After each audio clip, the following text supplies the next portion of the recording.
কোরআন থেকে যারা কথা বলে সেই কথাগুলোই সত্য হয়। কোরআনের বাহিরে যারাই যাবে সেই কথার ভেতরে ভেজাল থাকে কি না? কারণ কোরআন হলো আল্লাহর কালাম। কোরআনের ভিতরে কোনো ভুল তথ্য নাই, বাজে কোনো কথা কোরআনের ভিতরে নাই। কোরআনের ভিতরে যত কথা আছে সব যিনি বলেছেন, একটু আওয়াজ করে বলুন তো তিনি কে? আর একটু জোরে বলেন, আল্লাহ। সুতরাং আল্লাহ ভুল কোনো তথ্য এই মহাগ্রন্থ কোরআনুল কারীমের ভিতরে দেয় নাই। এটি আল্লাহ সুবহানাহু ওয়া তাআলা কোরআনের শুরুতেই বলে দিয়েছেন। কোরআন খুলবেন, এটি আপনাদের সামনে স্পষ্ট হয়ে যাবে। আল্লাহ রাব্বুল আলামিন বলেন, যালিকাল কিতাবু লা রাইবা ফীহি হুদাল লিল মুত্তাকিন। জোরে বলেন আল্লাহু আকবার। আমার ভাইরা, আমার বন্ধুগণ, আল্লাহ সুবহানাহু ওয়া তাআলা বলেন, পৃথিবীর মানুষেরা রে, আমি মহাগ্রন্থ কোরআনুল কারীম পৃথিবীর জমিনে পাঠালাম। যালিকাল কিতাবু লা রাইবা ফি, এই কোরআনের ভিতরে কোনো ভুল নাই। ভুল তো নাই, সামান্য পরিমাণ সন্দেহ পর্যন্ত নাই। জোরে বলেন আল্লাহু আকবার। আমার ভাইরাম, এরপরও যদি দুনিয়ার মানুষ মহাগ্রন্থ কোরআনুল কারীমকে নিয়ে সন্দেহ পোষণ করে, কোরআনকে নিয়ে যদি সন্দেহ করে, আল্লাহ সুবহানাহু ওয়া তাআলা সেই সকল মানুষদেরকে চ্যালেঞ্জ দিয়েছে। আল্লাহ রাব্বুল আলামিন বলেন, ওয়া ইন কুনতুম ফি রাইবিম মিম্মা নাযালনা আলা আবদিনা ফাতু বিসূরাতিম মিন মিসলিহি ওয়াদউ শুহাদাআকুম মিন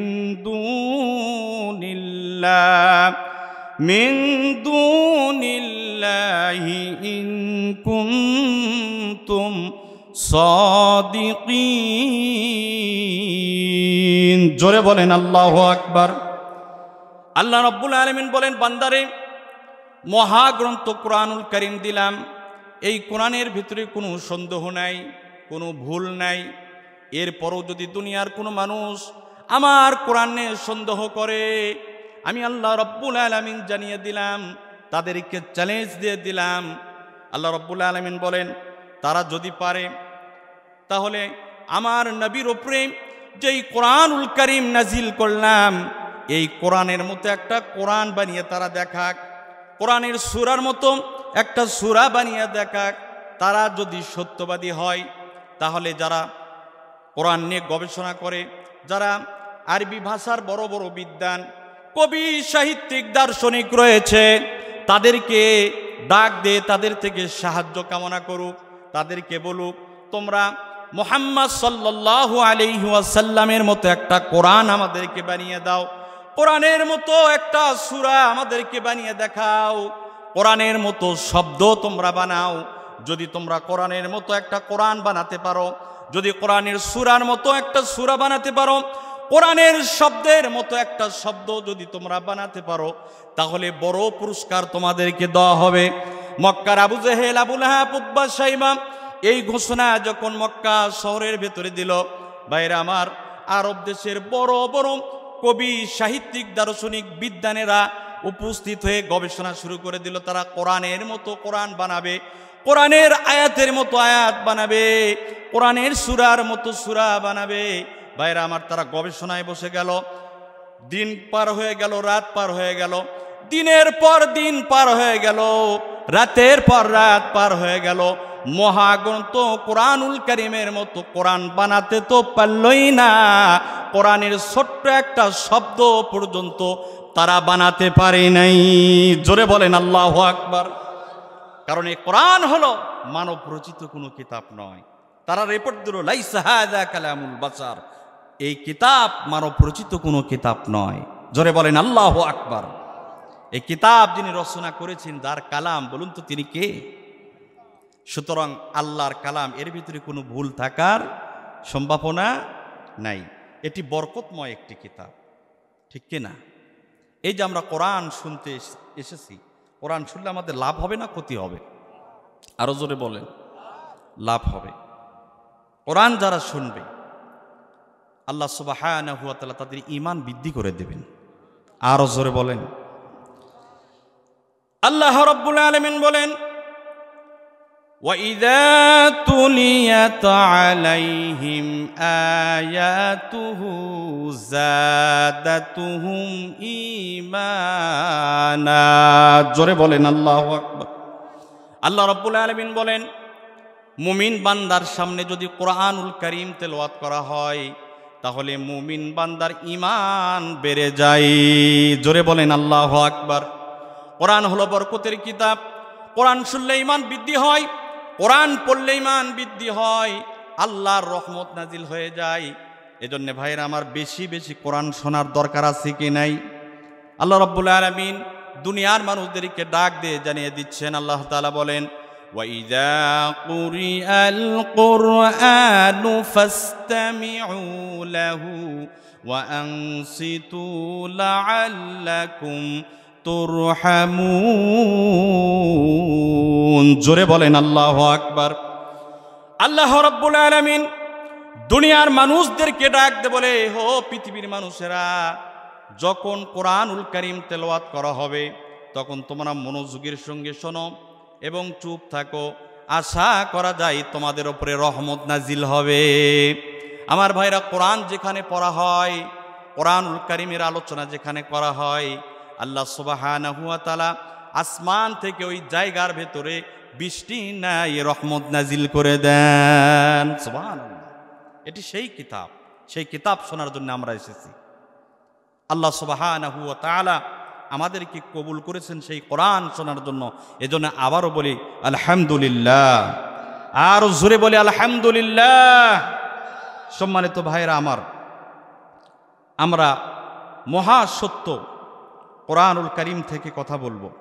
কোরআনুল কারীম আল্লাহর কালাম, আল্লাহর কিতাব, এর ভিতরে কোনো ভুল নাই, কোনো সন্দেহ নাই। এখান থেকে যারা কথা বলে তাদের কথাই সত্য হয়।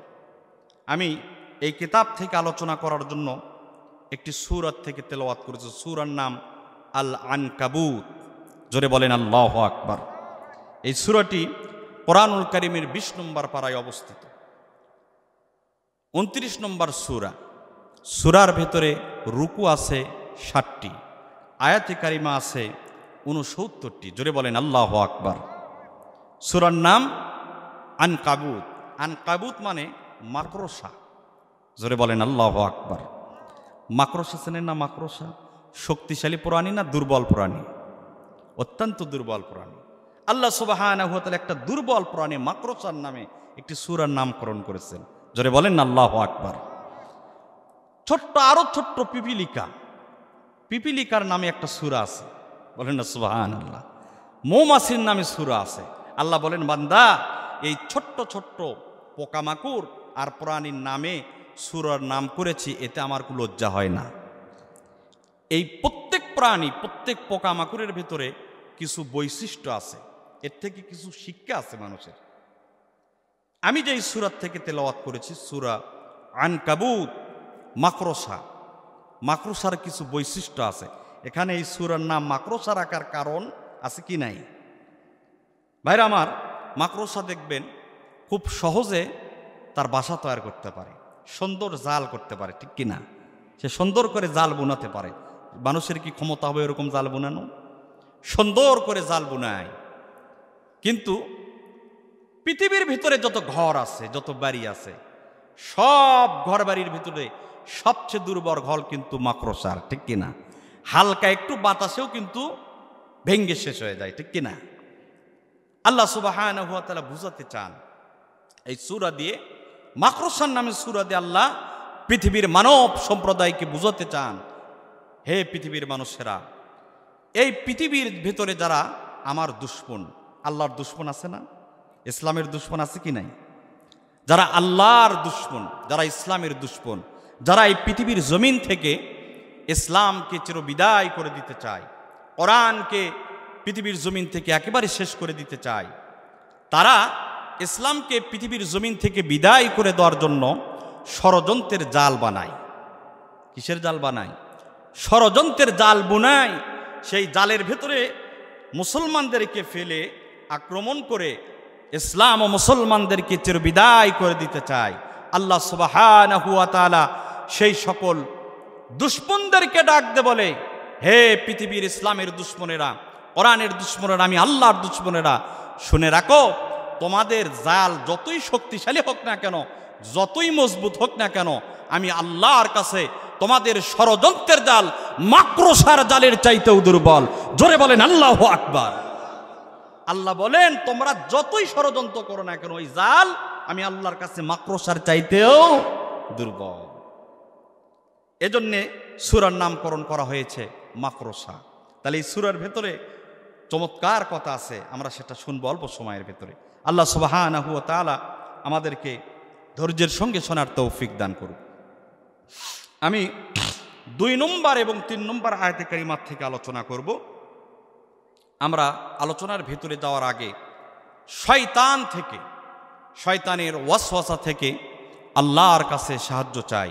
সকলে আমার সঙ্গে ঠোঁট মিলিয়ে পড়ুন, আউযু বিল্লাহি মিনাশ শাইতানির রাজিম, বিসমিল্লাহির রহমানির রহিম। أحسب الناس أن يتركوا أن يقولوا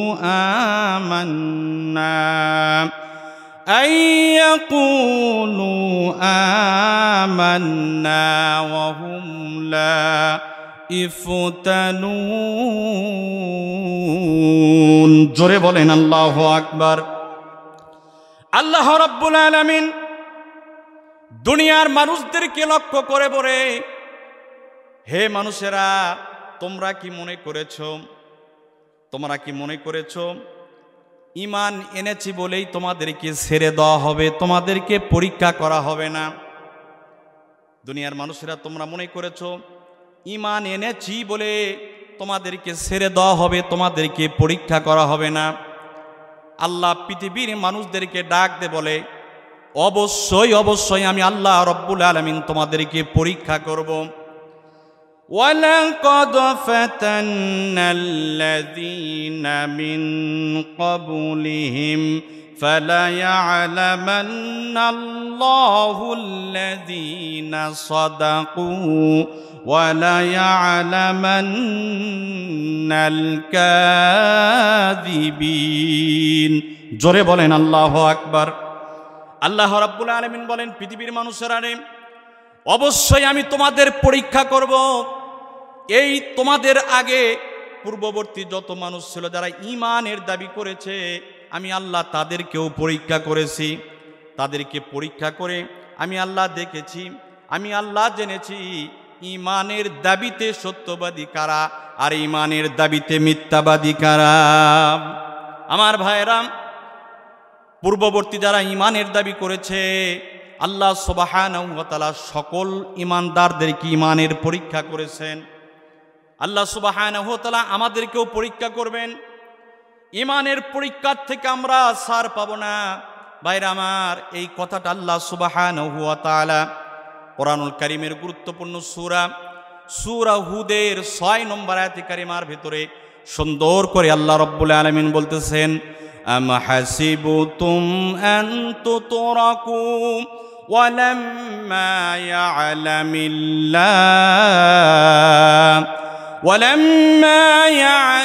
الله الذين جاهدوا منكم। জোরে বলেন আল্লাহু আকবার। আল্লাহ রাব্বুল আলামিন বলেন, আম হাসিবতুম আন তুতরাকু, হে দুনিয়ার মানুষেরা, তোমরা মনে করেছো তোমাদেরকে ছেড়ে দেওয়া হবে, তোমরা ছাড় পেয়ে যাবে, তোমাদের কিছুই হবে না। অথচ তোমরা জিহাদ করেছো কি করো নাই আমি আল্লাহ তাআলা এখনো জানি না। মুফাসসিরগণ বলেন, আল্লাহ পৃথিবীর মানুষদেরকে বুঝাইতে চান, আমি আল্লাহর রাস্তায় জিহাদ করা ব্যতীত তোমাদেরকে ছাড় দেওয়া হবে না, তোমরা জান্নাতেও যেতে পারবে না। আমার ভাইয়েরা, প্রত্যেক মানুষের ইমানের পরীক্ষায় জিহাদ করতে হবে, এরপরে জান্নাতে যাওয়া লাগবে। এর আগে জান্নাতের ধারের কাছেও যাওয়ার কোনো সুযোগ হবে না। আমার ভাইরা, কোরআনুল কারীমের 3 নম্বর সূরা আল ইমরানের 142 নম্বর আয়াত কারিমার ভেতরে আল্লাহ রাব্বুল আলামিন স্পষ্টভাবে পৃথিবীর মানুষদেরকে জানিয়ে দিয়েছেন। আল্লাহ রাব্বুল আলামিন বলেন, আম হাসিবতুম আন তাদখুলুল জান্নাতা ওয়ালাম্মা ইয়ালামিল্লাহুল্লাযীনা জাহাদু মিনকুম ওয়া ইয়ালামাস সাবিরিন। জোরে বলেন আল্লাহু আকবার।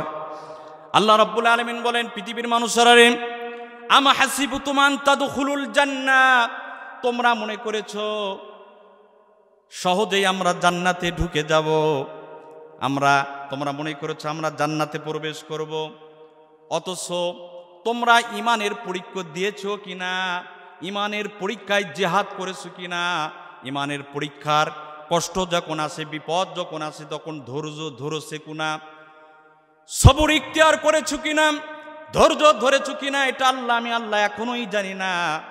সুতরাং ইমানের পরীক্ষার কষ্ট সহ্য করতে হবে, জিহাদ করতে হবে। যদি ইমানের পরীক্ষায় সবর ইখতিয়ার করতে পারি, ধৈর্য ধরতে পারি, জিহাদ করি, আল্লাহ বলে তারপর তোমরা জান্নাতে যেতে পারবে। তার আগে জান্নাতের সুঘ্রাণ পর্যন্ত তোমরা পাবে না। আমার ভাইরা, এই কথাটা গুরুত্বপূর্ণ কথা। ইমান আনার পরেই মনে করা যাবে না আমি জান্নাতি হয়ে গেলাম। ইমানের অবশ্যই পরীক্ষা দিতে হবে। আল্লাহ সুবহানাহু ওয়া তাআলা বারবার কোরআনুল কারীমের ভিতরে এই কথাটা বলেছেন। সূরা বাকারার 214 নম্বর আয়াত কারিমার ভিতরে আল্লাহ তাআলা আরো সুন্দর করে বলেছেন। আল্লাহ রাব্বুল আলামিন বলেন, আম হাসিবতুম আন তাদখুলুল জান্নাতা ওয়ালাম্মা ইয়াতিকুম মাসালুল লাযীনা খালাউ মিন ক্বাবলিকুম। জোরে বলেন আল্লাহু আকবার। আল্লাহ রাব্বুল আলামিন বলেন, আম হাসিবতুম আন তাদখুলুল জান্নাতা, হে দুনিয়ার মানুষ, তোমরা ভেবেছো কি তোমরা জান্নাতে প্রবেশ করবে, অথচ তোমাদের কাছে তাদের মতো এখনো কিছুই আসে নাই যারা তোমাদের আগে ইমানের দাবি করেছিল। তাদের উপরে ইমানের দাবি করার কারণে আমি আল্লাহ রাব্বুল আলামিন তাদেরকে পরীক্ষা করেছি। ওয়ামাসসাতুহুমুল বা'সাউ ওয়াদ-দাররাউ ওয়াজুলজিলু। আল্লাহ রাব্বুল আলামিন বলেন, ইমানের পরীক্ষা নিতে গিয়ে আর ইমানের পরীক্ষা দিতে গিয়ে তারা চূড়ান্ত কষ্ট সহ্য করেছে, তাদেরকে স্পর্শ করেছে কষ্ট, দুর্দশা, তারা কম্পিত হয়েছে। ভাইরা আমার, তাদের শরীরটা মাটির ভিতরে গাড়িয়ে দিয়ে মাথার উপরে পাথর মেরে তাদেরকে হত্যা করা হয়েছে। করাত দিয়ে তাদেরকে পুরো শরীরটা দুভাগ করা হয়েছে, উত্তপ্ত গরম আগুনের ভেতরে ফেলে দিয়ে পুড়ে ছাই করা হয়েছে। তারা ইমানের পরীক্ষা দিয়ে চূড়ান্ত কষ্ট তারা সহ্য করেছে। ভাইরা আমার, শুধু তারাই সহ্য করে নাই, তাদের নবী যেনারা ছিল, আল্লাহ রাব্বুল আলামিন তাদের হেদায়েতের জন্যে, তাদের মুক্তির জন্যে, তাদের মঙ্গলের জন্যে আল্লাহ সুবহানাহু ওয়া তাআলা যে নবী পৃথিবীর জমিনে পাঠিয়েছিল, তার সেই নবী এবং তাদের অনুসারীরা ইমানের পরীক্ষা দিতে গিয়ে চূড়ান্ত কষ্ট সহ্য করেছে। শেষ পর্যন্ত তারা বলেছে, হাত্তা ইয়াকুলার রাসূলু ওয়াল্লাযীনা মাআহু মাতা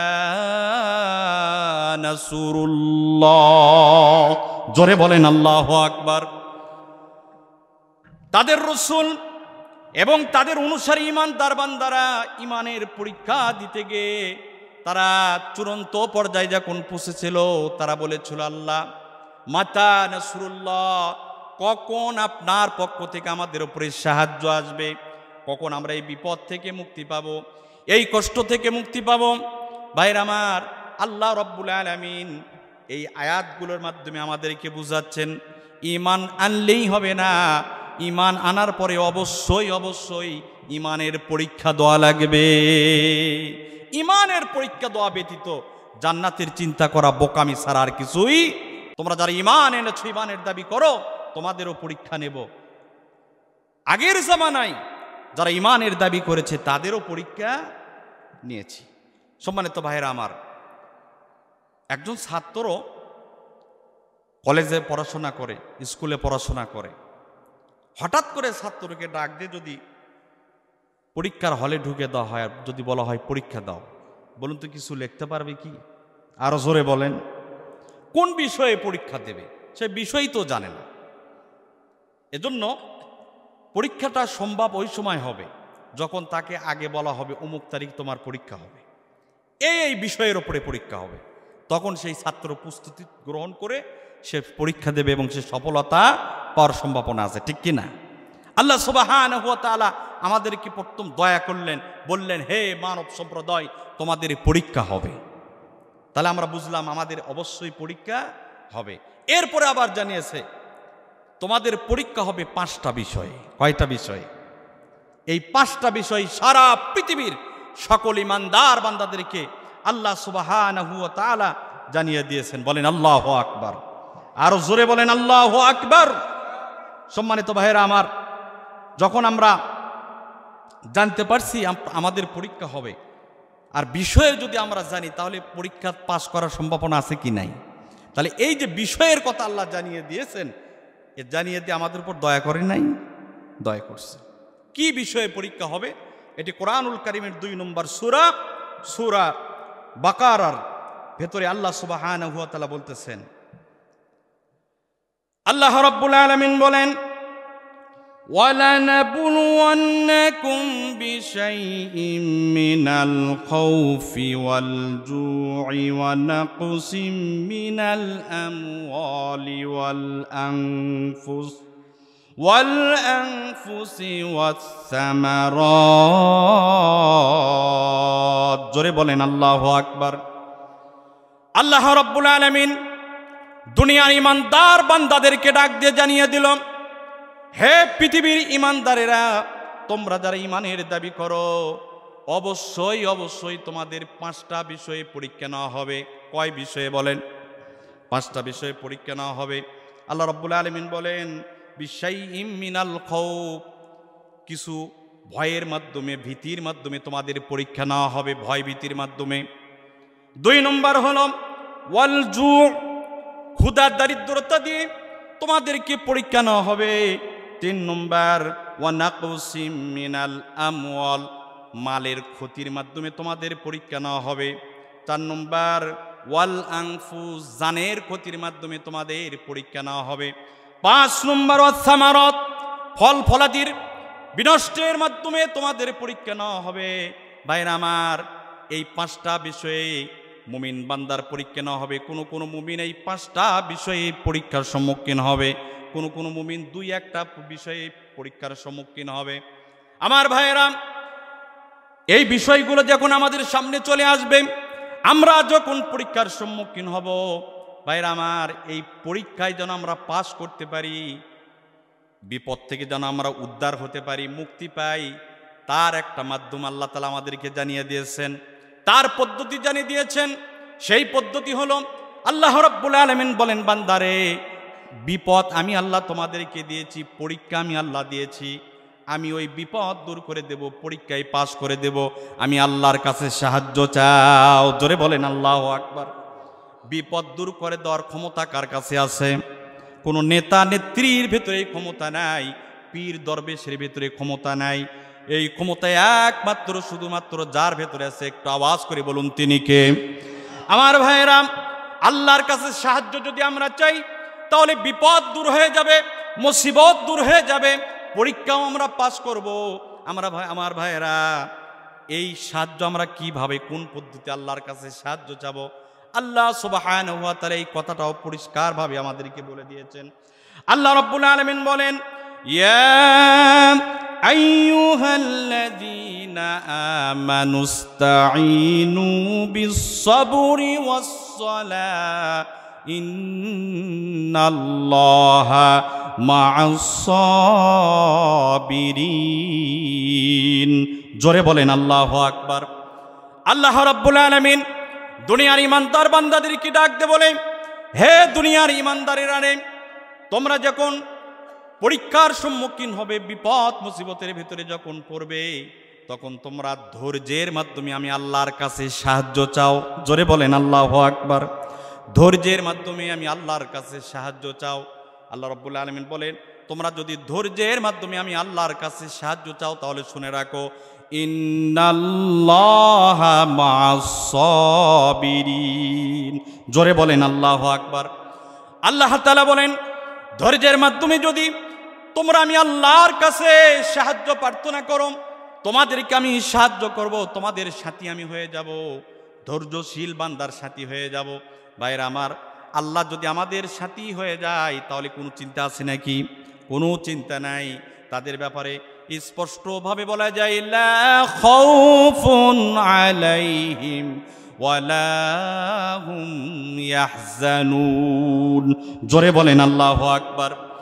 আমার ভাইয়েরা, আল্লাহ সুবহানাহু ওয়া তাআলা যদি কোনো মানুষের সাথী হয়ে যায়, বন্ধু হয়ে যায়, ওই মানুষের কোনো ভয় নাই, ওই মানুষের কোনো চিন্তা নাই। আল্লাহ রাব্বুল আলামিন সেই কথাই বলতেছেন, বান্দা যখন তুমি পরীক্ষার সম্মুখীন হবে, বিপদের ভেতরে পড়ে যাবে, মুসিবতের ভেতরে পড়ে যাবে, তখন ধৈর্যের মাধ্যমে আমি আল্লাহর কাছে সাহায্য চাও। 2 নম্বর হলো ওয়াসসালাম, নামাজের মাধ্যমে আমি আল্লাহর কাছে সাহায্য প্রার্থনা করো। কারণ বান্দা যখন নামাজের মাধ্যমে সাহায্য প্রার্থনা করবে, আল্লাহ বলে আমি অবশ্যই অবশ্যই বান্দাদেরকে সাহায্য করব। আমার ভাইরা, আমরা যখন নামাজে দাঁড়াই, মুমিন বান্দা যখন নামাজে দাঁড়ায়, তখন আল্লাহ সুবহানাহু ওয়া তাআলা এবং মুমিন বান্দার মাঝখানে কোনো পর্দা থাকে না। জোরে বলেন আল্লাহু আকবার। মুমিন বান্দা সরাসরি আমি আল্লাহর সঙ্গে কথা বলে। এই জন্য নবী করিম সাল্লাল্লাহু আলাইহি সাল্লাম বলেছেন, ও আমার উম্মতেরা, ও আমার সাহাবীরা, তোমরা যখন নামাজ পড়বে মনে করবে আল্লাহ সামনে আছে, তুমি আল্লাহকে দেখতেছো। নামাজ হলো এমন ইবাদত, আমার ভাইয়েরা, নামাজের মাধ্যমে বান্দা আল্লাহর যে পরিমাণ নিকটতম হতে পারে, আল্লাহ সুবহানাহু ওয়া তাআলা যত সহজে আল্লাহকে বান্দা খুশি করতে পারে, অন্য ইবাদতের মাধ্যমে অত তাড়াতাড়ি আল্লাহ খুশি হয় না। এই জন্য নবী করিম সাল্লাল্লাহু আলাইহি ওয়াসাল্লাম সাহাবীদেরকে বেশি বেশি নামাজের তাকিদ দিয়েছেন। সময় যখনই পেতেন নামাজের গুরুত্ব বুঝিয়েছেন। ভাইরা আমার, এমনকি নবী করিম সাল্লাল্লাহু আলাইহি সাল্লাম যখন মৃত্যু সজ্জায়, এই মৃত্যুর আগ মুহূর্তে যে কয়েকটা কথা বলেছিলেন, তার ভেতরে সবচেয়ে গুরুত্বপূর্ণ কথা ছিল নামাজ। কথা বলেন ঠিক কিনা? বারবার বলেছেন, আমার উম্মতেরা নামাজ ছেড়ো না, নামাজ ছেড়ো না। তোমাদের নামাজ যদি ঠিক হয়ে যায়, সব কিছু ঠিক হয়ে যাবে। সব ঠিক আছে, নামাজ ঠিক নাই, তোমার কিছুই ঠিক নাই। ভাইয়ের আমার, এজন্য নবী করিম সাল্লাল্লাহু আলাইহি সাল্লাম সাহাবীদেরকে নামাজের গুরুত্ব বেশি দিয়েছেন, কারণ নামাজের মাধ্যমে সহজে আল্লাহকে খুশি করা যায়। জোরে বলেন আল্লাহু আকবার। আল্লাহ রাব্বুল আলামিন জানিয়ে দিল, মুমিনরে, যখন তোমরা পরীক্ষার সম্মুখীন হবে, বিপদের ভিতরে নিমজ্জিত হয়ে যাবে, মুসিবতের ভিতরে পড়বে, তখন তোমরা ধৈর্যের মাধ্যমে আমি আল্লাহর কাছে সাহায্য প্রার্থনা করো এবং নামাজের মাধ্যমে আমি আল্লাহর কাছে সাহায্য চাও। আমি আল্লাহ সুবহানাহু ওয়া তাআলা তোমাদেরকে সাহায্য করে পরীক্ষার ভিতরে পাস করে দিব। জোরে বলেন আল্লাহু আকবার। সম্মানিত ভাইরা আমার, তাহলে আল্লাহ সুবহানাহু ওয়া তাআলা পরীক্ষা হবে এটা বলে আমাদের উপর দয়া করছেন, কোন বিষয়ে হবে এটা বলেও দয়া করছেন। আবার এই পরীক্ষা কিভাবে আমরা পাস করব, সাহায্য চাবো কার কাছে, এটিও বলে দিয়েছেন। বলেন আল্লাহু আকবার। সব বলে দিয়েছেন, গোপন কোনো কিছুই আল্লাহ সুবহানাহু ওয়া তাআলা রাখেন নাই। তাহলে আমরা সাহায্য চাবো আল্লাহর কাছে। কার কাছে? নামাজের মাধ্যমে আর ধৈর্যের মাধ্যমে। আল্লাহর কাছে সাহায্য আমরা কয়জন চাই ভাই? বিপদে পড়লে নেতার কাছে দৌড়াই, সমাজে যে টাকাওয়ালা তার পেছনে দৌড়াই, পীর সাহেবের কাছে যাই, দরবেশ বাবার কাছে যাই, ঠিক কিনা? ভুল বললাম মনে হয়? আমরা আল্লাহর কাছে সাহায্য চাই না, অথচ সমস্ত ক্ষমতার মালিক হলো মহান আল্লাহ। কথা বলেন ঠিক কিনা? সমস্ত সমস্যা সমাধান করার মতো পরিপূর্ণ যোগ্যতা ক্ষমতা একমাত্র কার আছে? আমার ভাইয়েরা, আমার আল্লাহর যে ক্ষমতা, আমার আল্লাহর যে রাজত্ব, আমার আল্লাহর যে পাওয়ার, এই পাওয়ার কোনো পীরের ভেতরে নাই, কোনো নেতার ভেতরে নাই, নেত্রীর ভেতরে নাই। জীবনের সমস্যাগুলো কোনো নেতা নেত্রী দূর করতে পারবে না, পীর মাসাইক দূর করতে পারবে না। জীবনের সমস্ত সমস্যা, সমস্ত বিপদ দূর করবে যিনি। আবার আওয়াজ করে বলুন তো তিনি কে? আমার ভাইরা, আমার আল্লাহর ক্ষমতা কেমন? আল্লাহ সুবহানাহু ওয়া তাআলা কোরআনুল কারীমের 3 নম্বর সূরা সূরা আল ইমরানের 26 নম্বর আয়াতের ভেতরে আল্লাহ বলেন, কুলিল্লাহুম্মা মালিকাল মুলকি তুতিল মুলকা মান তাশা ওয়া তানজিউল মুলকা মিম্মান তাশা ওয়া তুইজ্জু মান তাশা ওয়া তুযিল্লু মান তাশা বিয়াদিকাল খায়র ইন্নাকা আলা কুল্লি শাইইন কাদির। জোরে বলেন আল্লাহু আকবার। আল্লাহ রাব্বুল আলামিন নবী করিম সাল্লাল্লাহু আলাইহি সাল্লামকে ডাক দিয়ে বলেন, নবী যে আপনি বলুন, আল্লাহ সার্বভৌমত্ব ক্ষমতার মালিক, সমস্ত রাজত্বের মালিক। আল্লাহ যাকে ইচ্ছা তাকে রাজত্ব দান করে, ক্ষমতা দান করে, যাকে ইচ্ছা তাকে ক্ষমতা দান করে, আবার যখন ইচ্ছা করে ক্ষমতার থেকে নামায় দেয়। যাকে ইচ্ছা তাকে সম্মান দান করে, আবার যখন ইচ্ছা করে অপদস্থ, লাঞ্ছিত, অপদস্থ, অপমানিত করে। সমস্ত কল্যাণ আল্লাহর হাতে, তিনি সমস্ত ক্ষমতার মালিক। মানুষ যেটা করতে পারে না সেটা করতে পারেন কে? আমার ভাইয়েরা, আল্লাহ সমস্ত ক্ষমতার মালিক। এই গুণ, এই যোগ্যতা একমাত্র আমার আল্লাহর ভেতরে আছে। পরের আয়াতে ক্ষমতার ব্যাখ্যা আল্লাহ দিচ্ছেন, তুলিজুল লাইলা ফিন নাহারি ওয়া তুলিজুন নাহারা ফিল লাইল ওয়া তুখরিজুল হাইয়া মিনাল মাইয়িতি ওয়া তুখরিজুল মাইয়িতা মিনাল হাই ওয়া তারযুকু মান তাশাউ বিয়াদিকাল খায়র وَتَرْزُقُ مَنْ تَشَاءُ بِغَيْرِ হিসাব। জোরে বলেন আল্লাহু আকবার। আল্লাহ রাব্বুল আলামিন নিজের ক্ষমতার ব্যাখ্যা দিচ্ছেন। আল্লাহ বলেন, আমি যখন ইচ্ছা করি তখন দিনকে রাত বানাই, আবার রাতকে দিন বানাই, জীবিতকে মৃত বানাই, আবার মৃতকে জীবিত বানাই।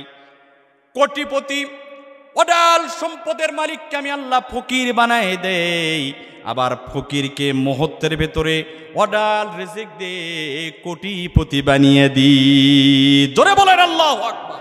আল্লাহ বলেন সমস্ত ক্ষমতার মালিক আমি আল্লাহ সুবহানাহু ওয়া তাআলা। সুতরাং সব ক্ষমতা যেহেতু আমার হাতে, এজন্য বিপদ মুসিবত যত সমস্যার ভেতরে পড়বে আমি আল্লাহর কাছে সাহায্য চাও, সমস্ত বিপদ মুসিবত আমি আল্লাহই দূর করে দেব। সুবহানাল্লাহ বলেন। আমার ভাইয়েরা, তাহলে আমরা পরীক্ষায় পাশ করব। এই পরীক্ষা যখন দিতে যাব বিপদের ভেতরে পড়বো, মুসিবতের ভেতরে পড়বো। এই মুসিবত থেকে উদ্ধার কিভাবে হবো আল্লাহ এটিও বলে দিলেন। বলেন না সুবহানাল্লাহ। এখন এই যে 5টা বিষয়ে পরীক্ষা হবে, আমি একটু সংক্ষেপে, যেহেতু সময় অল্প, খুব সংক্ষেপে এই 5টা বিষয় আপনাদের খেদমতে একটু ব্যাখ্যা স্বরূপ বলতে চাই। আল্লাহ পাক আমাকে যথাযথ বলার তৌফিক দান করুন। আবারও বলুন আল্লাহুম্মা আমিন। 1 নম্বর পরীক্ষা হবে, আল্লাহ তাআলা বলেন, ওয়ালা নাবলুয়ান্নাকুম বিশাইইম মিনাল খাউফ। অবশ্যই অবশ্যই তোমাদেরকে আমি পরীক্ষা করব কিছুটা ভয় ভীতির মাধ্যমে। ভয় দিয়ে আল্লাহ পরীক্ষা করবেন। ভাইরা আমার, এক গ্লাস পানি হলে ভালো। ভাইরা আমার, কথাগুলো লক্ষ্য করুন। আমরা আল্লাহর হুকুম যদি পরিপূর্ণ পালন করতে যাই, তাহলে ভয় ভীতির সম্মুখীন হওয়া লাগে কি লাগে না? আরো জোরে বলেন। পরিপূর্ণ, শুধু হুকুম পালন নয়, পরিপূর্ণ হুকুম যদি আমরা পালন করতে যাই তাহলে কিন্তু ভয় ভীতির সম্মুখীন হওয়া লাগে, ঠিক কিনা? উদাহরণ দিলে বুঝবেন। আপনি বাড়িতে প্রত্যেকটা দিন 10 পারা 20 পারা করে কোরআন তেলাওয়াত করেন, একা একা তেলাওয়াত করেন অথবা জিকির করেন, প্রত্যেকটা দিন নিয়মিত তেলাওয়াত করেন। আপনার কোনো শত্রু হবে না, আপনাকে কেউ ভয় দেখাবে না, কেউ আপনাকে গালি দেবে না, ঠিক কিনা? কিন্তু আপনি যদি এই কোরআন তেলাওয়াত ঘরের ভেতরে করেন, খুব ভালো করে বুঝবেন, ঘরের ভেতরে কোরআন তেলাওয়াত করেন, আপনাকে কেউ ভয় দেখাবে না, কোনো সমস্যা হবে না। আপনি যদি ঘর থেকে বের হয়ে মানুষদেরকে ডাক দিয়ে বলেন, হে মানব সম্প্রদায়, আল্লাহ কোরআন দিয়েছে, আল্লাহ কোরআনের ভেতরে বলেছে ওমাল্লাম ইয়াহকুম বিমা আনজালাল্লাহু ফাউলাইকা হুমুল কাফিরুন, কোরআন নাজিল করেছি, এই কোরআন দ্বারা তোমরা ব্যক্তি, পরিবার, সমাজ, রাষ্ট্রে কোরআনের আইন প্রতিষ্ঠিত করে কোরআন দ্বারা বিচার ফায়সালা করবে। সুতরাং আসুন আমরা সবাই এখন বিচার করব কোরআন দ্বারা। বলুন তো, এই কথা বলার পরে ভয়ভীতির সম্মুখীন হবে কি হবে না? এই কথা বলার সঙ্গে সঙ্গে বামপন্থীদের শরীরে আগুন ধরে যাবে, ঠিক কি না? বামপন্থীরা সঙ্গে সঙ্গে তার জবানকে বন্ধ করে দেওয়ার জন্য সামনে চলে আসবে, ঠিক কি না? তাকে ভয় দেখাবে, তাকে মামলার ভয় দেখাবে, জেলের ভয় দেখাবে, ফাঁসির হুমকি দিবে, ঠিক কি না? আমি কথা কি ভুল বলতেছি সম্মানিত ভাইয়েরা আমার? কিন্তু ওই লোকটাই 10 পারা কোরআন তেলাওয়াত করেছে, এটিও আল্লাহর হুকুম, কিন্তু কোনো ভয়ভীতির সম্মুখীন হয় নাই। কিন্তু যখনই বলছে যে কোরআন আল্লাহর কিতাব, এই জমিনে এই কোরআনের রাজ কায়েম করা লাগবে, এই কথা যখনই বলছে তখনই বামপন্থীদের শরীরে আগুন ধরে যে তারা পাগলের মতো ছুটে আসে, তখন ভয় দেখায়, হুমকি দেয়, ধুমকি দেয়, ঠিক কিনা? কিন্তু যতই হুমকি ধুমকি আসুক, মুমিন কিন্তু বামপন্থীদের হুমকিকে ভয় করে না, ঠিক কিনা? জোরে বলেন। আমার ভাইয়েরা, এই জমিন হলো আল্লাহর, আইন চলবে আল্লাহর, এর ভেতরে কোনো কি ভেজাল আছে? আপনি যেই দলই করেন, আপনি যেই দলেরই নেতা হন, কোরআন দ্বারা রাষ্ট্র চালান, কোরআন দ্বারা ব্যক্তি, সমাজ, পরিবার চালান, আমরা সেই দলের সদস্য হয়ে যাব, ঠিক কিনা? কথা কি ভুল বললাম? কিন্তু আবার আফসোস, আমার এই দেশ স্বাধীন হওয়ার 53 বছর পার হয়েছে। কত বছর? 53 বছরে এই দেশে একজন নেতা নেত্রী ন্যায় বিচার ইনসাফ প্রতিষ্ঠিত করতে পারে নাই, কারণ দেশের ভেতরে আল্লাহর কোরআনের আইন চালু নাই, আছে মানব রচিত আইন। কথা বলেন ঠিক কিনা? মানব রচিত আইন চালু থাকার কারণে 53 বছরে অনেক দল এসেছে, অনেক নেতা নেত্রী আমরা দেখেছি, কেউ এই দেশ থেকে চুরি বন্ধ করতে পারে নাই, ঠিক কিনা? জোরে বলেন। ডাকাতি বন্ধ করতে পারে নাই, সন্ত্রাসী বন্ধ করতে পারে নাই, দুর্নীতি বন্ধ করতে পারে নাই, অর্থ পাচার বন্ধ করতে পারে নাই, সিন্ডিকেট বন্ধ করতে পারে নাই। আমরা তাদেরকে স্পষ্ট ভাষায় বলি, 33 বছর নয়, 53 বছর নয়, 53,000 বছর পর্যন্ত যদি মানব রচিত আইন দ্বারা যদি বিচার করা হয়, 53,000 বছরেও এই জমিন থেকে চুরি বন্ধ হবে না, ডাকাতি বন্ধ হবে না, সন্ত্রাসী বন্ধ হবে না, দুর্নীতি বন্ধ হবে না। কথা বলেন ঠিক কিনা?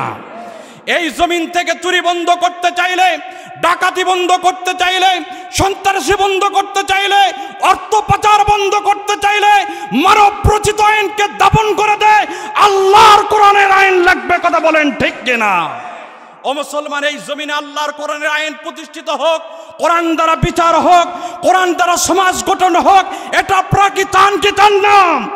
এই আল্লাহর জমিন আল্লাহর কোরআনের আইন প্রতিষ্ঠিত করার জন্য যদি আমাদের রক্ত দেওয়া লাগে, যদি আমাদের জীবন দেওয়া লাগে, যদি আমাদের শহীদ হওয়া লাগে, কে কে প্রস্তুত আছেন? 2 হাত তুলে আল্লাহকে দেখায় দেন।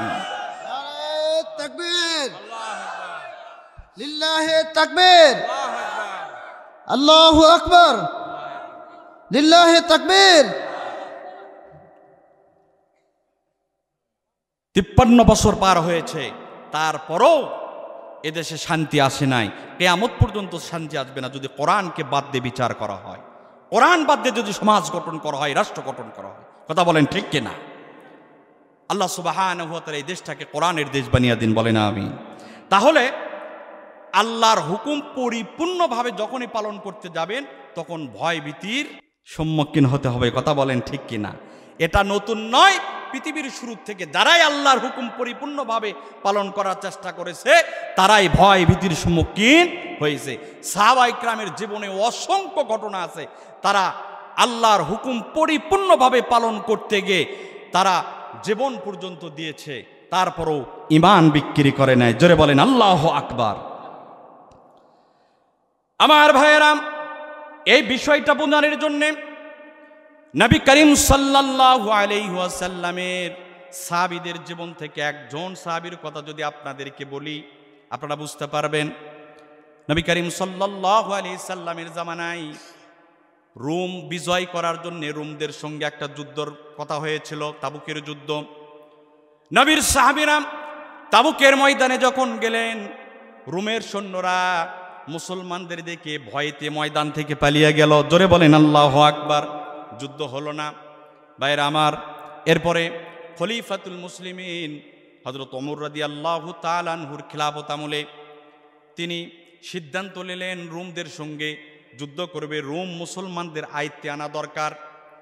আমার ভাইরা, হযরত ওমর যুদ্ধের ঘোষণা করে দিলেন।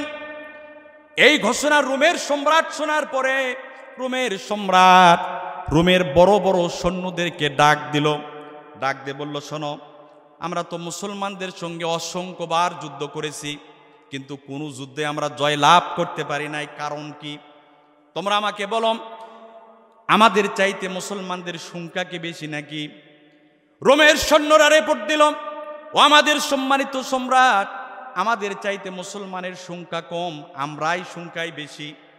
এরপরে রোমার সম্রাট বলল, তাহলে তোমাদের শরীরের শক্তির চাইতে কি মুসলমানদের শরীর শক্তি বেশি নাকি?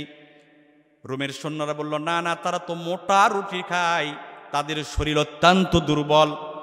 রোমের সম্রাট বলল, তাহলে কি আমাদের অস্ত্রের চাইতে তাদের অস্ত্র মজবুত নাকি? তাদের অস্ত্র উন্নত মানের নাকি? আমার ভাইরা, রোমের সৈন্যরা বলল, না না, তাদের তো অস্ত্রই নাই, 2-4টা তলোয়ার, তাও মাথা ভাঙ্গা, তাদের বাহনগুলো দুর্বল। তাহলে রোমের সম্রাট বলল, তাহলে কি কারণে তাদের সঙ্গে আমরা যুদ্ধে জয়লাভ করতে পারি না? কারণটা কি? রোমের সমস্ত সৈন্যদের মাথা নিচু হয়ে গেল। বাইরে আমার কথাগুলো লক্ষ্য করুন। একজন বৃদ্ধ সৈন্য মাথা উঁচু করে বলল, আমাদের সম্মানিত সম্রাট, এই তত্ত্ব আমি জানি, আমি দীর্ঘদিন মুসলমানদের ভেতরে গোয়েন্দা হিসেবে ছিলাম, এই তত্ত্ব আমার কাছে আছে। বলে, তাড়াতাড়ি বলো, কি কারণে আমরা জয়লাভ করতে পারি না? মুসলমান সংখ্যায় কম হয়ে যুদ্ধে জয়লাভ করে, এর কারণ কি? আমার ভাইয়েরা, বৃদ্ধ সৈন্য রিপোর্ট দিল, ও আমাদের সম্মানিত সম্রাট, মুসলমান যখন যুদ্ধের ময়দানে যায়, তারা ভরসা রাখে আল্লাহর ওপরে। আর জোরে বলেন আল্লাহু আকবার। তারা আল্লাহর উপরে ভরসা করে নারায়ে তাকবীর আল্লাহু আকবার বলে ময়দানে ঝাঁপিয়ে পড়ে। আর তারা এমনভাবে যুদ্ধ করে, তারা চিন্তা করে, এই যুদ্ধ যখন আমি করতেছি, এই যুদ্ধ করে যদি আমি মারা যাই, তাহলে সরাসরি আল্লাহর জান্নাতে যাব। আর যদি বেঁচে থাকি, তাহলে আমার ভয়ের কোনো কারণ নাই, তারপরও আল্লাহ রব্বুল আলামিন আমাকে জান্নাত দান করবেন। জোরে বলেন আল্লাহু আকবার। তারা মৃত্যুর কোনো ভয় করে না, তারা মৃত্যুর চাইতে ইমানের গুরুত্ব বেশি দেয়, ইমানের দাম তাদের বেশি। আর যেই জাতি মৃত্যুকে ভয় করে না, মৃত্যুকে যারা ভয় করে না, সেই জাতির সঙ্গে কখনো লড়াই করে জেতা যায় না। বলেন আল্লাহু আকবার। আমার ভাইরা, বৃদ্ধ সৈন্য রোমের সম্রাটকে ডাকতে বলল, মুসলমানেরা যুদ্ধ করে কিন্তু তারা মৃত্যুর ভয় করে না, আর আমাদের ভিতরে মৃত্যুর ভয় আছে। মুসলমানেরা যখন নারায়ে তাকবীর আল্লাহু আকবার বলে ময়দানে ঝাঁপিয়ে পড়ে, তখন আমাদের কলিজা শুকে যায়। তাদের সামনে পড়া তো মানে জাহান্নামে যাওয়া। এই জন্যে আমরা যুদ্ধে জয়লাভ করতে পারি না।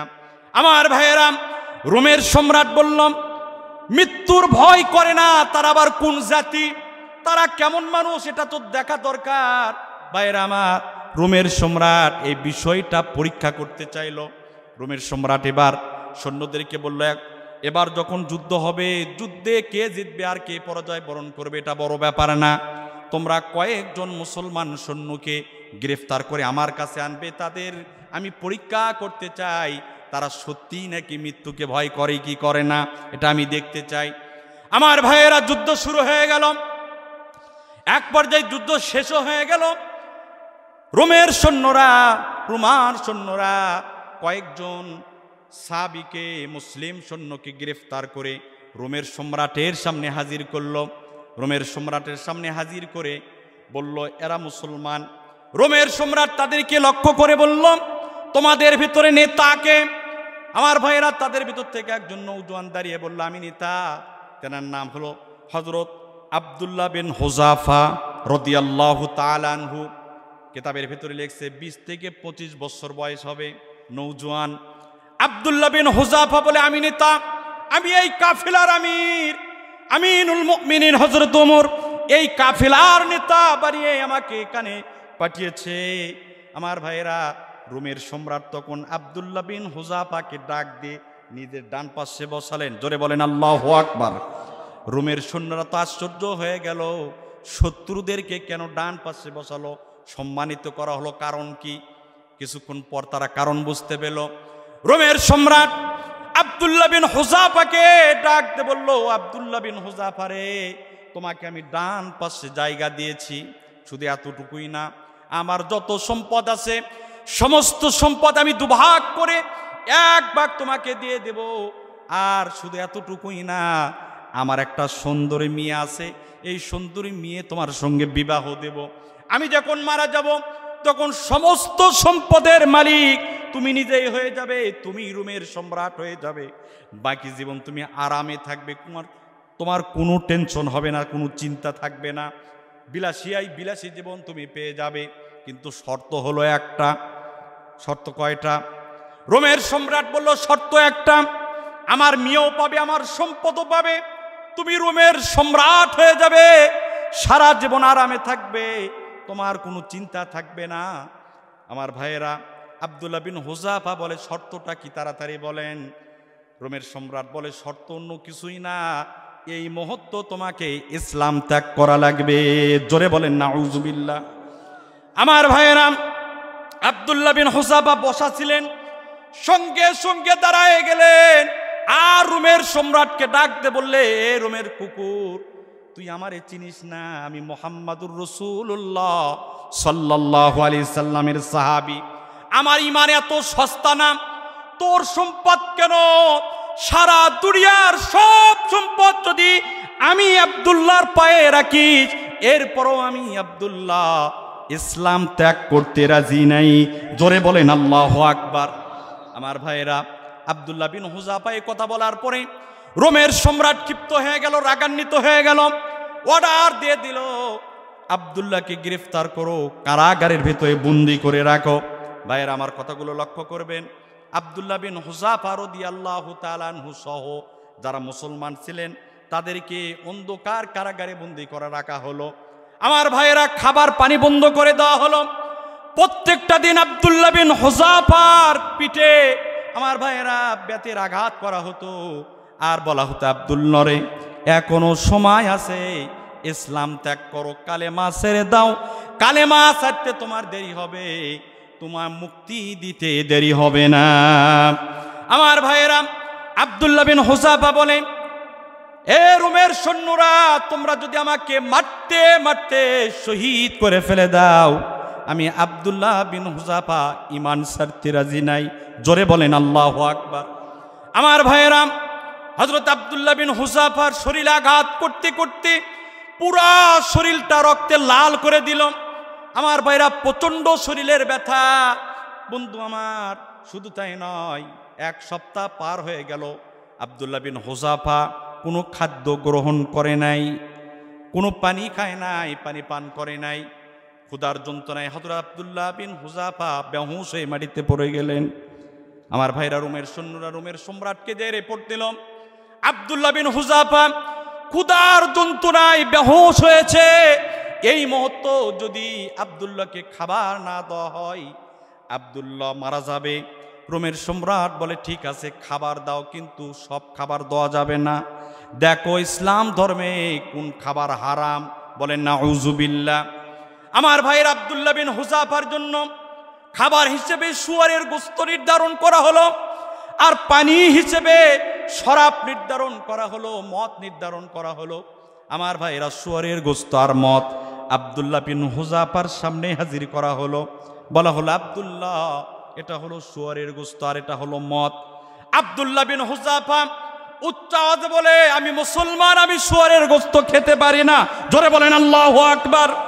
আমার ভাইয়েরা, মুসলমান অন্য সৈন্যরা বলল, আমিনুল মুমিনিন আব্দুল্লাহ বিন হুযাফাকে ডাক দিয়ে বলল, নবীর মুখ থেকে শুনেছি জীবন বাঁচানোর তাগিদে হারাম খাবারও খাওয়া জায়েজ আছে, সুতরাং এই মুহূর্তে যদি আমরা শুয়োরের গোশত খাই, মদ যদি পান করি, গুনাহ হওয়ার তো সম্ভাবনা নাই। নবীজি নিজে বলেছেন। আব্দুল্লাহ বিন হুযাফা মুসলিম সেনাদেরকে ডাক দে বলল, ও মুসলমান ভাইয়েরা, এই মুহূর্ত জীবন বাঁচানোর মাসলা নয়, এই মুহূর্ত ঈমান বাঁচানোর মাসালা। আর জোরে বলেন আল্লাহু আকবার। তারা ছিল ঈমানদার। আব্দুল্লাহ বিন হুযাফা বলল, আমি এই মুহূর্ত গোশত খাই আর মদ পান করি, তাহলে তারা মাইকলে বের হবে, বলবে তোমরা ওই মুখ দিয়ে বলেছিলে শুয়োরের গোশত খাওয়া হারাম, মদ পান করা হারাম, আবার তোমরা ওই মুখ দিয়ে মদ পান করতেছো, শুয়োরের গোশত খাচ্ছ, তোমরা কেমন মুসলমান? সুতরাং জীবন যাবে যাক, এরপরও শুয়োরের গোশত হারাম খেতে রাজি নাই। জোরে বলেন আল্লাহু আকবার। আমার ভাইয়েরা, কথা সংক্ষিপ্ত। আব্দুল্লাহ বিন হুযাফার এই আচরণ দেখে রোমের সৈন্যরা রোমের সম্রাটকে যে সব কথা যখন বলে দিল, রোমের সম্রাট এবার সিদ্ধান্ত নিল, এবার চূড়ান্ত পরীক্ষা হবে, সত্যিই কি মৃত্যুকে মুসলমান ভয় করে না। আমার ভাইয়েরা, রোমের সৈন্যদেরকে অর্ডার করলো, বড় বড় ডেক সংগ্রহ করো, আর ওই ডেকের ভিতরে তেল দিয়ে গরম করতে থাকো, যখন টক বগে গরম হয়ে যাবে মুসলমানদেরকে ওই গরম তেলের ভেতরে ফেলে দেবে। বলেন নাউযুবিল্লাহ। আমার ভাইরা, তাই করা হলো। বড় বড় ডেক তেল দিয়ে গরম করা শুরু হয়ে গেল। তেলগুলো যখন উত্তপ্ত গরম হয়ে গেল, টকবগে গরম হয়ে গেল, মুসলমানদেরকে সেখানে হাজির করে ভাইরা আমার একে একে তেলের ভেতরে, গরম তেলের ভেতরে ফেলে দেওয়া হচ্ছিল। আমার ভাইরা, যেই সাহাবী তেলের ভেতরে যায়, হাসতে হাসতে তেলের ভেতরে নেমে যায়। জোরে বলেন আল্লাহু আকবার। যাদেরকে এই তেলের ভেতরে ফেলে দেওয়া হয়, তারা হাসতে হাসতে তেলের ভেতরে নেমে যায়। আমার ভাইরা, রোমের সৈন্যরা ডাকতে বলল, তোমরা কি পাগল হয়েছো নাকি? এই তেলের ভেতরে যেতে দেরি হবে, হাড় থেকে গোশতগুলো আলাদা হতে দেরি হবে না, তোমরা এখনই মৃত্যুবরণ করবে। মৃত্যুর আগে মানুষ হাসি নাকি? এটা পাগলের কাজ। আমার ভাইয়েরা, রোমের সেই গরম তেলের সামনে মুসলিম সেনারা বলল, ও রোমের সৈন্যরা, তোমরা জানো না, তোমরা দেখো না, তোমরা দেখতেছো আমাদেরকে গরম তেলের ভেতরে ফেলে দিচ্ছ, কিন্তু আমরা তো তা দেখি না।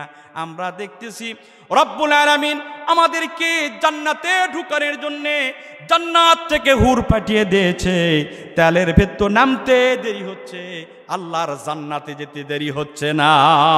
আর জোরে বলেন আল্লাহু আকবার। আমার ভাইয়ের, আমার বন্ধুগণ, একে একে সাহাবীদেরকে টকবগে গরম তেলের ভেতরে ফেলে দিয়ে শহীদ করা হলো। সর্বশেষে আব্দুল্লাহ বিন হুযাফাকে আনা হলো, তেনাকেও তেলের ভেতরে ফেলে দেওয়া হবে। সব সাহাবী হেসেছে, কিন্তু আব্দুল্লাহ বিন হুযাফা কান্না শুরু করে দিল। রোমের সম্রাট ওপর থেকে দেখতেছে। রোমের সম্রাট বলে, কাজ এবার হয়েছে। আব্দুল্লাহ বিন হুযাফাকে ডাক দে, বলে, ও আব্দুল্লাহ, তুমি নাকি মৃত্যুকে ভয় করো না, তাহলে মৃত্যুর ভয়ে তুমি কাঁদো কেন?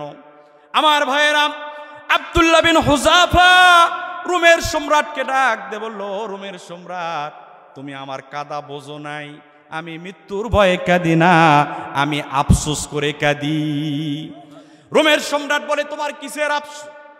আব্দুল্লাহ বিন হুযাফা বলে, আমার সৃষ্টিকর্তা, আমার মালিক, আমার রব আমাকে পরীক্ষা করতেছেন, আর পরীক্ষা করার জন্য একটা জীবন আমাকে দান করেছে। এই একটা জীবন আজকে আমি কুরবানি করে দেব। আমার একটা জীবন দিয়ে আমি আল্লাহকে কতটুকু সন্তুষ্ট করতে পারবো, এই জন্য আমি আফসোস করতেছি। মহান মালিক যদি 1000 জীবন আমাকে দান করতো, আর 1000 জীবন আল্লাহর রাহে কুরবানি করে দিতাম। আর জোরে বলেন আল্লাহু আকবার। আমার ভাইয়েরা, সাহাবাই کرام ইমানের জন্য জীবন দিয়েছে, এরপর ইমান বিক্রি করে নাই। ভাই, মুমিন বান্দা যারা মুমিন, তারা আল্লাহর রাস্তায় একবার জীবন দিয়ে তৃপ্ত হয় না, তারা বারবার জীবন দিতে চায়। কথা বলেন ঠিক কিনা? আব্দুল্লাহ বিন হুযাফাকে রোমের সম্রাট বানানোর প্রস্তাব দেওয়া হয়েছিল। আব্দুল্লাহ বিন হুযাফাকে রোমের সম্রাট মানে কি জানেন? সেই সময়কার সুপার পাওয়ার দেশ। এখন যেমন আমেরিকা, রাশিয়া, সেই সময় রোম পারস্য ছিল সারা দুনিয়ার সুপার পাওয়ার দেশ। সেই সুপার পাওয়ার দেশের সম্রাট হওয়া মানে সারা দুনিয়ার বাদশা হওয়া। কথা বলেন ঠিক কিনা?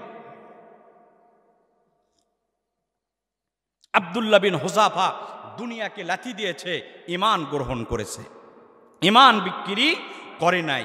ভাইরা আমার, কারণ তিনি তো মুহাম্মদুর রাসূলুল্লাহ সাল্লাল্লাহু আলাইহি সাল্লামের সাহাবী। মুহাম্মদুর রাসূলুল্লাহ সাল্লাল্লাহু আলাইহি সাল্লামকে বলা হয়েছিল আপনি তাওহীদের দাওয়াত বন্ধ করে দেন, বিনিময়ে যদি আপনি সম্পদ চান সম্পদ দেওয়া হবে, পাহাড়ের মালিক হতে চান পাহাড়ের মালিক বানিয়ে দেওয়া হবে, উট দুম্বার মালিক হতে চান উট দুম্বার মালিক বানিয়ে দেওয়া হবে, আরবের সুন্দরী মহিলা যদি চান সুন্দরী মহিলা দেওয়া হবে, বিনিময়ে আপনি তাওহীদের দাওয়াত বন্ধ করে দেন।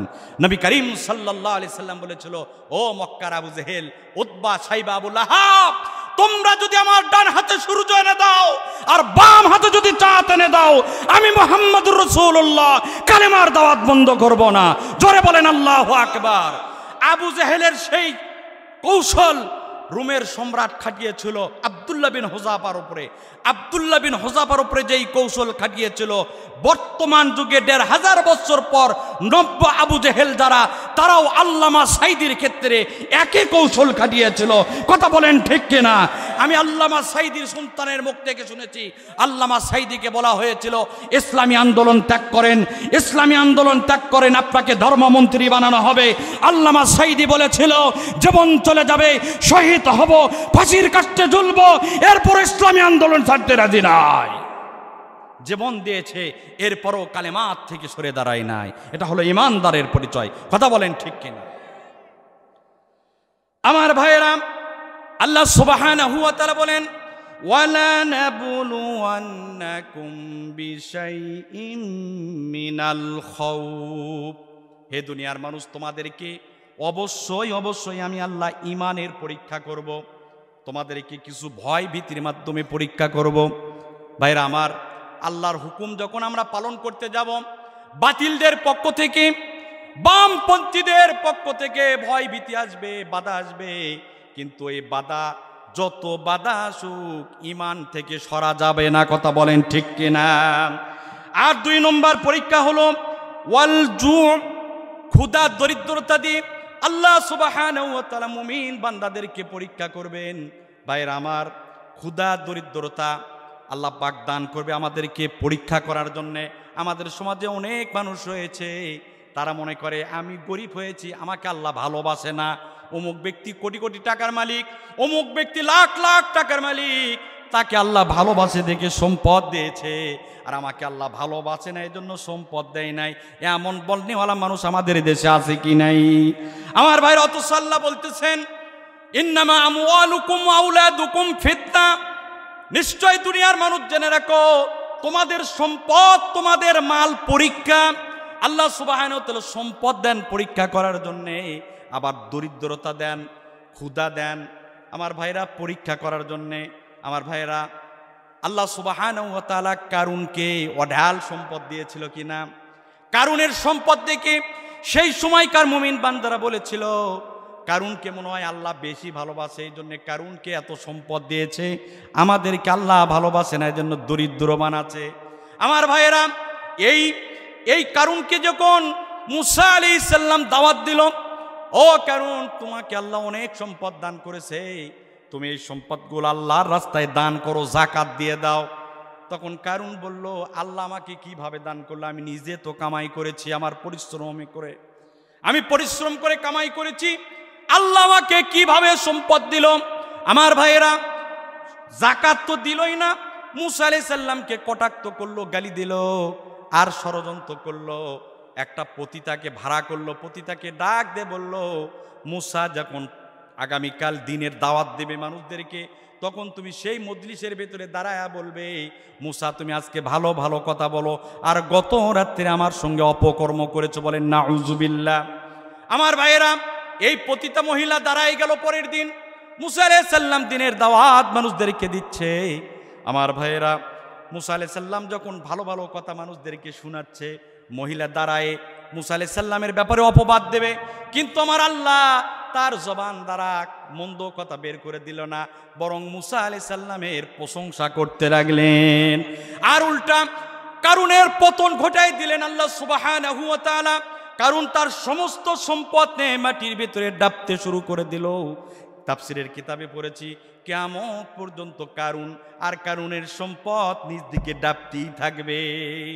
আমার ভাইয়েরা, কারুন যখন নিচের দিকে ডাবতে ছিল মাটির ভিতরে, তখন ওই মানুষগুলো যারা বলেছিল কারুনকে আল্লাহ ভালোবাসে এই জন্য সম্পদ দান করেছে, তখন কারুনের পতন দেখে ওই মানুষগুলো বলল, না না, বিষয়টা এরকম নয়, আমাদেরকেও যদি এমন সম্পদ দান করতো তাহলে আমাদেরকেও ডাকতে হতো। বরং আল্লাহ কারুনকে সম্পদ দিয়েছে পরীক্ষা করার জন্য, আর আমাদেরকে দরিদ্র বানিয়েছে পরীক্ষা করার জন্য। আমার ভাইয়েরা, আল্লাহ তাআলা বলেন বান্দারে, ও আমার বান্দা, তোমাদেরকে আমি পরীক্ষা করব ক্ষুধা দিয়ে, তোমাদেরকে আমি পরীক্ষা করব দরিদ্রতা দিয়ে, তোমাদেরকে আমি পরীক্ষা করব অভাব দিয়ে।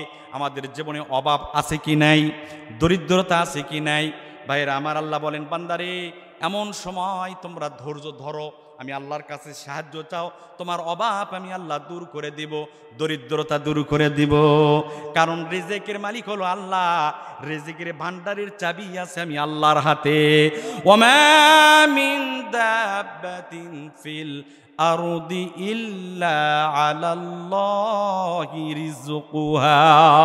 জোরে বলেন আল্লাহু আকবার। আল্লাহ রাব্বুল আলামিন বলেন, জমিনের উপরে বিচরণকারী যত প্রাণী আছে সবগুলোর রিজিক দাতা হলো আমি আল্লাহ। আমার ভাইরা, আমরা অনেক সময় মনে করি আমার ব্যবসা মনে হয় আমার রিজিক দাতা, আমার চাকরি মনে হয় আমার রিজিক দাতা। ও মুসলমান, রিজিক দাতা কেউ না, রিজিক দাতা তিনি। আওয়াজ করে বলুন তো তিনি কে?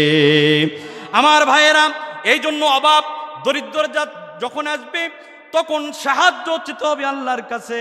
আমার ভাইরা, ৩ নম্বর বিষয় হলো ওয়ানাকুসিম মিনাল আমওয়াল। আমার ভাইরা, মালের ক্ষতির মাধ্যমে আল্লাহ সুবহানাহু ওয়া তাআলা মুমিন বান্দার পরীক্ষা নেবেন। আমার ভাইয়েরা, 10 লক্ষ টাকাটা বিজরুল বাজারে একটা ব্যবসা শুরু করেছেন, আপনার ব্যবসা প্রতিষ্ঠানে 10 লক্ষ টাকার মাল আছে, হঠাৎ করে রাত্রিতে আগুন ধরে গেল, মুহূর্তের ভেতরে 10 লক্ষ টাকার মাল পুড়ে ছাই হয়ে গেল। এমনটা হয় কি হয় না? আল্লাহ রাব্বুল আলামিন ডাক দিলে বলে, বান্দা নিরাশ হয়ো না, আমি আল্লাহর উপরে ভরসা ছেড়ে দিও না। তোমার মালের ক্ষতি করেছি আমি আল্লাহ তোমাকে পরীক্ষা করার জন্য। আমি আল্লাহর উপরে ধৈর্য ধরো, ভরসা করো, আমি আল্লাহ রাব্বুল আলামিন তোমার রিজিকের ভিতরে বরকত দিয়ে দেব। আমার ভাইয়েরা, তাহলে মালের ক্ষতি হয় পরীক্ষা, মালের ক্ষতির মাধ্যমে আল্লাহ সুবহানাহু ওয়া তাআলা মুমিন বান্দার পরীক্ষা নেন। ভাইরা আমার, 4 নম্বর হলো ওয়ানাকুসিম মিনাল আমওয়ালি ওয়াল আনফুস। জানের ক্ষতির মাধ্যমে আল্লাহ রাব্বুল আলামিন পরীক্ষা নেন। জানের ক্ষতি 2 ভাবে হয় ভাইরা আমার। একটা হলো নিজের অসুখ হলো, অসুস্থ হয়ে গেলেন, ডায়াবেটিস হলো, জ্বর হলো, ক্যান্সার হলো। এই জানের ক্ষতির মাধ্যমে আল্লাহ তাআলা মুমিন বান্দার পরীক্ষা নেন। হঠাৎ করে একই বাজারে বাজার করেন, একই মসজিদে নামাজ পড়েন, আপনার বন্ধু সুস্থ, আপনি অসুস্থ হয়ে গেলেন, দুর্বল হয়ে গেলেন, মনে করলেন আল্লাহ মনে হয় আমারে ভালোবাসে না, আমার বন্ধু ভালো আছে আর আমি অসুস্থ হয়ে গেলাম। আল্লাহ বলে, বান্দা এমন যদি তুমি মনে করো, মুমিন থেকে তোমার নাম কাটা যাবে। বরং তোমাকে আমি অসুখ দিয়ে, রোগ দিয়ে পরীক্ষা করতেছি। আমি দেখতে চাই এমন সময় আমি আল্লাহর উপরে ভরসা রাখো নাকি, আমি আল্লাহর উপরে, আমি আল্লাহর কাছে সাহায্য চাও নাকি। আমার ভাইরা, এটা এক প্রকার। আরেক প্রকার, আপনজন আত্মীয় স্বজনদের বিভিন্ন কষ্ট দিয়ে আল্লাহ পরীক্ষা করেন। সন্তান হয় না 20 বছর পর হঠাৎ করে একটা সন্তান হয়েছে, এই সন্তান 2 বছর পর আবার মারা গেছে। আপনি যদি বলেন আল্লাহ আপনি দিলেন আবার কেন নিলেন, আমাকে আপনি ভালো মনে হয় বাসেন না, 20 বছর পর আমাকে সন্তান দান করলেন, আবার নিয়ে গেলেন। আমার বন্ধুর সন্তান আছে, আমার ভাইয়ের সন্তান আছে, বোনের সন্তান আছে, কিন্তু আমার কোনো সন্তান নাই। আল্লাহ বলে, বান্দা এমন বিপদের সময় যদি তুমি নিরাশ হয়ে যাও, যদি আমি আল্লাহর উপরে ভরসা ছেড়ে দাও, তাহলে তুমি মুমিন থাকতে পারবে না। এমন সময় ভরসা করতে হবে আল্লাহর উপরে, ধৈর্য ধরতে হবে। আমার ভাইয়েরা, পরীক্ষার 5 নম্বর বিষয় হলো আস-সামারাত। আমার ভাইরা, ফলাদির ক্ষতির মাধ্যমে আল্লাহ পরীক্ষা নেবেন। ধান লাগাছেন, ধান পেকে গেছে, 2 দিন পর ধান কাটবেন, হঠাৎ করে ঝুড়িতে সব ধান পড়ে যায় কি যায় না? আপনি যদি মনে করেন আল্লাহ আমাকে ভালোবাসে না, তাহলে আমার এই ফল ক্ষতি হতো না, আমার শস্য ক্ষতি হতো না, আমার ধানের ক্ষতি হতো না। আল্লাহ বলে, বান্দা না না, আমি এই ফলের ক্ষতি দিয়ে, ধানের ক্ষতি দিয়ে, শস্য আলুর ক্ষতি দিয়ে তোমাকে পরীক্ষা করতে চাই। এই ক্ষতির ভেতরে যদি আমি আল্লাহর উপরে ভরসা রাখো, আমি আল্লাহর কাছে সাহায্য চাও, তাহলে তুমি খাঁটি মুমিন, আমি আল্লাহর কাছে তুমি প্রিয় বান্দা। আর জোরে বলেন আল্লাহু আকবার।